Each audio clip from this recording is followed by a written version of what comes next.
Komisi 3 DPR mengusulkan dibentuk pansus untuk mengungkap kasus hak tagih Bank Bali Joko Chandra. Dalam rapat dengar pendapat bersama Dirjen Imigrasi Kementerian Hukum dan HAM, Komisi 3 DPR mempertanyakan lemahnya pengawasan imigrasi hingga buronan Bank Bali Joko Chandra bisa masuk ke Indonesia.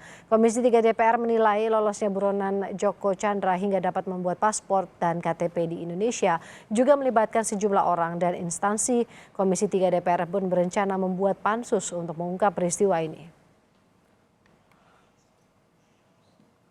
Komisi 3 akan mengadakan rapat gabungan ya dengan seluruh penegak hukum dan juga instansi penunjang penegakan hukum. Dalam hal ini imigrasi. Dan untuk itu kita akan jadwalkan secara khusus ya soal itu.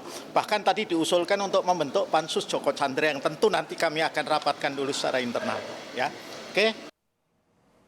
Walau dicecar anggota Komisi 3 DPR terkait kasus buronan Joko Chandra dalam rapat dengar pendapat, Dirjen Imigrasi Kemenkumham menyebut lolosnya Joko Chandra masuk ke Indonesia di luar pengawasan imigrasi.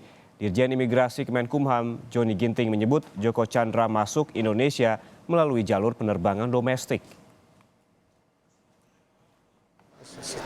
Kalau saya berpikir ya, kalau dia nggak lewat dari TP imigrasi ya pasti dia masuk domestik. Nah, masuk ke Indonesianya ini yang saya nggak tahu juga dari mana. Kalau di sistem keimigrasian itu apakah tidak terdeteksi di komputernya ketika dia masuk ke Indonesia tidak terdeteksi Joko itu sudah menjadi DPO?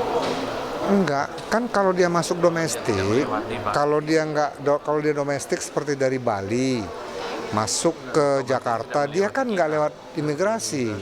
Dia kan masuk domestik, dia masuk Terminal 2F. Jadi kan nggak bersinggungan dengan imigrasi, gitu loh. Terkait kasus buronan Joko Chandra yang bisa membuat KTP elektronik, Menteri Dalam Negeri Tito Karnavian dalam rapat bersama Komisi 2 DPR berencana membuat Ditjen Dukcapil lebih waspada terhadap DPO termasuk buronan kasus korupsi. Salah satu rencana Mendagri adalah semacam sistem terpadu alert DPO di kantor Dukcapil seluruh Indonesia sehingga kasus semacam Joko Chandra tidak terulang lagi.